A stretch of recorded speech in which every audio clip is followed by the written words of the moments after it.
Всех приветствую. Итак, это видео до неприличия банальное и даже стандартное. Я попробую собрать компьютер из новых не китайских комплектующих за 45 тысяч рублей или 600 долларов, что примерно 22 тысячи гривен или 280 тысяч тенге. Вот, ну давайте сразу обозначим болевые моменты. Еще раз уточню, за 45 тысяч я собираю компьютер из новых железок для подписчика. Это все было куплено еще в начале января через MarketX.com. И да, я в курсе про то, что на Озоне или там на Экспресс продаются 2060 Super по 12 тысяч, там по 8 тысяч от компании Hyunqin или Xiaoping, в общем-то что-то такое. И это отдельная история для тех, кто любит экстрим, покупать китайские подвальные видеокарты, там SSD-шники, оперативу, и там действительно можно сэкономить, но можно при этом, конечно, встрять и потом пожалеть, что вы сэкономили эти 5000. Короче, не будем заниматься поисками самого дешевого то есть продукта, и сделаем симпатичный компьютер с небольшой перспективой на прокачку в будущем. В общем, видео будет длинным, интересным, и сперва давайте немножко полезной информации, и потом уже вернемся к теме нашего видео. Друзья, мы знаем, что видеокарта чуть ли не важнейшая деталь в компьютере. При рендеринге, работе с графикой или гейминге нагрузка ложится именно на GPU. А еще видеокарта важна для актуальных сейчас задач по машинному обучению и инференцию. При этом покупать дорогую видеокарту не обязательно, ведь можно арендовать выделенные серверы с GPU в Selectel. Selectel – один из ведущих провайдеров облаков и IT-инфраструктуры в России. Выделенные серверы с GPU сильно упростят жизнь, если у вас есть постоянный поток вычислительных задач. Причем неважно, насколько масштабные у вас задачи, вы сможете выбрать из готовых конфигураций наиболее оптимальное решение по бюджету и мощности. Например, для больших проектов можно даже арендовать недорогой сервер с GPU на десктопном железе. Сейчас в Selectel появилось несколько новых конфигураций с видеокартами NVIDIA RTX A4000 и также RTX 5000, которые подойдут для машинного обучения и VDI. А для проектов с особыми требованиями можно собрать кастомную конфигурацию под свои нужды с NVMe SSD, большими объемами памяти и несколькими видеокартами. Все серверы могут похвастаться высоким уровнем надежности, а пользовательские данные хранятся в полном соответствии с законодательством 152 ФЗ. А еще всем клиентам выделенных серверов доступен бесплатный безлимитный канал на 1 гигабит в секунду. Арендовать сервер можно хоть и на день для теста, а при аренде на 3, 6 или 12 месяцев можно получить скидку до 15%. И все это буквально в пару кликов в окне браузера. Переходите по ссылкам в описании или по QR-коду на экране. Регистрируйтесь в панели my.selectel.ru и заказывайте выделенный сервер с GPU для решения ваших вычислительных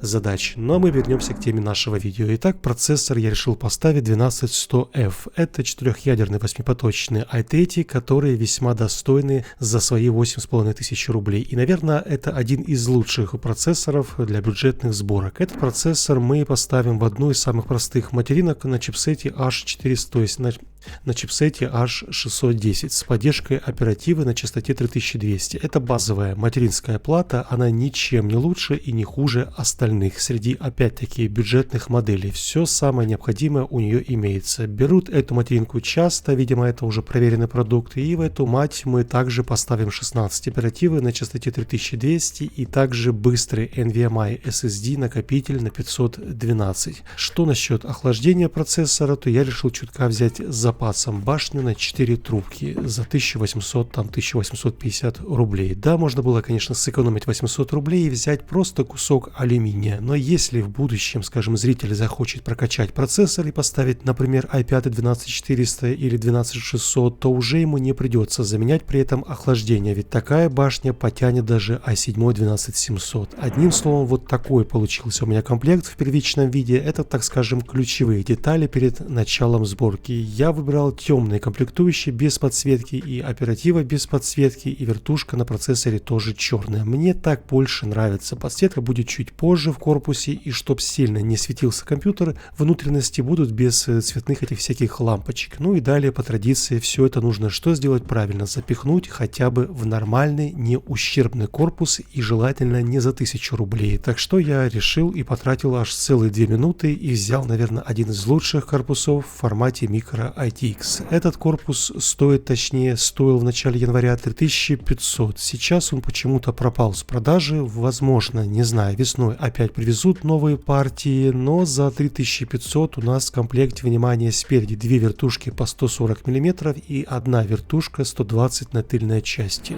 Далее у нас имеется толстое стекло, нормальная толщина металла и, о чудо, у нас нет ужасных полевых фильтров сверху, что портит вид абсолютно любому корпусу. Я ненавижу, признаюсь, и вы точно знаете, все эти сеточные полевые фильтры, что ставят на 90% корпусов, это самое отвратительное решение, что портит вид любому корпусу, и потом на этих фильтрах скапливается весь мусор и пыль, и это ужасно смотрится на корпусе. Так что для меня вот именно такой корпус является просто идеальным, и ничего не нужно при этом докупать из вентиляторов, и собран он крепко и симпатичный, плюс в черно-белом цвете, и конечно же сверху нет фильтра, и он там просто не нужен, потому что сверху я не буду ставить там всякие вентиляторы. Вот и все очень просто. Далее, чтобы запитать все это железо, нам нужен блок питания, и сейчас я вызову множество вопросов. Короче, я решил за 4000 взять Aero Bronze от фирмы вашей любимой Aerocool. Не знаю, я в целом вообще без проблем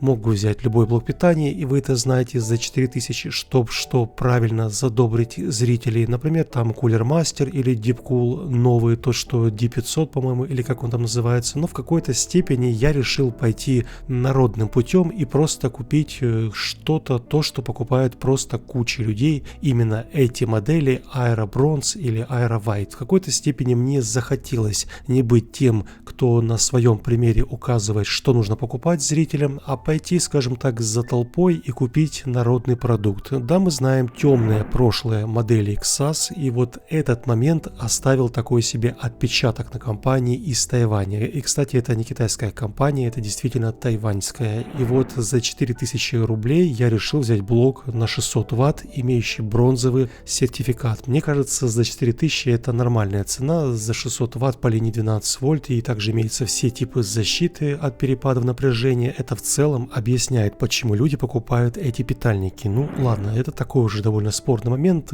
Ну а мы как бы переходим на последнюю деталь в этой сборке, и это, конечно же, видеокарта. Видеокарта — это прям больное место всех техноблогеров, и про видеокарту всем блогерам приходится максимально дотошно объяснять свой выбор своим зрителям, чтобы как бы не потерять любовь этих же зрителей. Я скажу вам так, за 15 тысяч рублей куча вариантов от китайских компаний с AliExpress до нормальных компаний с документами, и вот среди всех всех доступных в продаже не китайских и не бэушных с Авито, тут оптимально по цене это GTX 1650 на DDR6 видеопамяти. Да, это не 1660 Super и не RX там 6600, но эти карты стоят уже, простите меня, 25, там 28, 30 тысяч. Если хотите, то, конечно, можете доплатить вообще 20 тысяч и взять там вместо 1650, например, там 3050 RTX. Все упирается, еще раз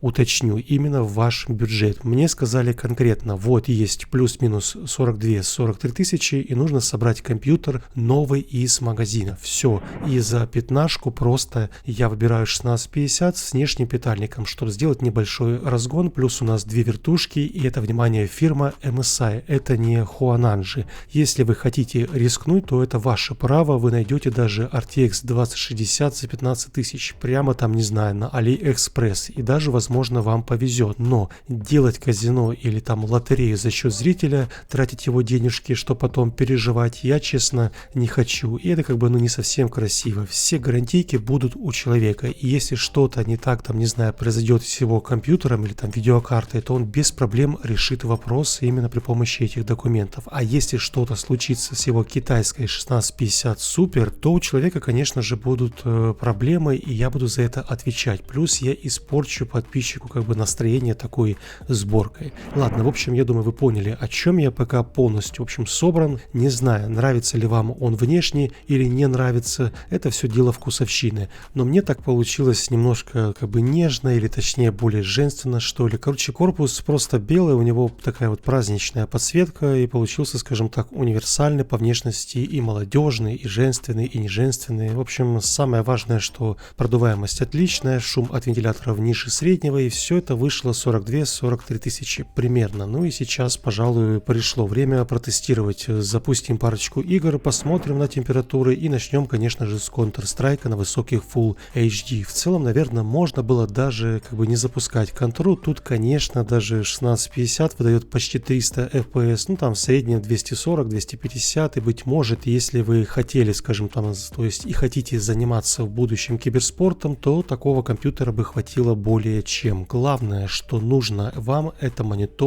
на 240 Гц, что под эти 240 FPS. Будет просто замечательно. По температурам у нас, значит, следующая история. Все более чем нормально. Процессор просто еле теплый, там 40-45 по ядрам, что вполне ожидаемо с такой-то башни аж за 1800 рублей. Ну и видеокарта, что видеокарта? Тут 60 градусов с копейками, хотя это, наверное, потолок для 1650. И думаю, стоит чуть поднять требования сейчас к железу и запустим еще одну популярную, неумирающую, вечную GTA 5. Все настройки я сперва выставил на высокие, все же имеем дело 1650, и тут уж простите, 4 VRAM и лучше не ставить ультра настройки, зато на высоких Full HD без проблем получаем 100-120 FPS, это более чем симпатично. Я думаю, если вы все еще не прошли за эти 10 лет GTA 5, то сейчас, наверное, даже на сборке за 40 тысяч можно пройти почти на запредельных настройках, так что если рассматривать данный компьютер как машину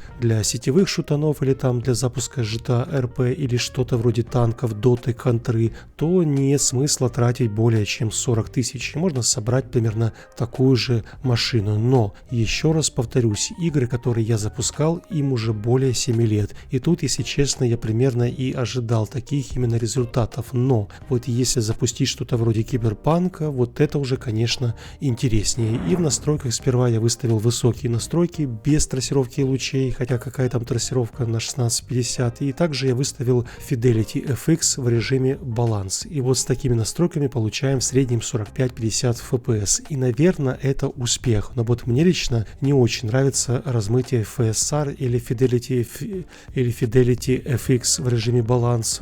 Уж слишком мыльное все кажется, тем более это Full HD, и я решил таки поставить режим качества. Вот это уже абсолютно иное дело. Более четкая картинка, более четкие текстуры. Я словно, знаете, заново обрел зрение, и при этом фреймрейт держится на отметке 40 кадров. Это явно еще не 15 и не 20, это все еще комфортные 40, местами там с просадками до 35 или там 38 FPS шелеста и поднятиями до 50. Так что так или иначе Киберпанк можно даже пройти с нормальными высокими настройками Full HD. Для этого мне не пришлось покупать там RTX 4050 за 30 тысяч. И так сойдет даже на видеокарте 1650 за пятнашку. Ну и что ж, друзья, наверное, будем уже заканчивать. Я протестировал данный ПК у себя дома. Он отработал у меня примерно 3 дня. Я ставил софт, все обновил, все настроил, проверил, обновил BIOS, и в целом ПК не выдал ни одной ошибки. Винду я поставил лицензионную, все абсолютно чисто, вентиляторы в BIOS настроил, чтобы было тихо. Так что можно, в принципе, уже отдавать компьютер подписчику. Он будет трудиться, я уверен, на славу. Я бесплатно все это делал, то есть возился. Мне просто нужен был, понимаете, контент. Подписчику нужен был компьютер. Мы каждый преследуем свои цели. Я, можно сказать, почти доволен. Вы спросите, почему почти? Да потому что в идеале, конечно,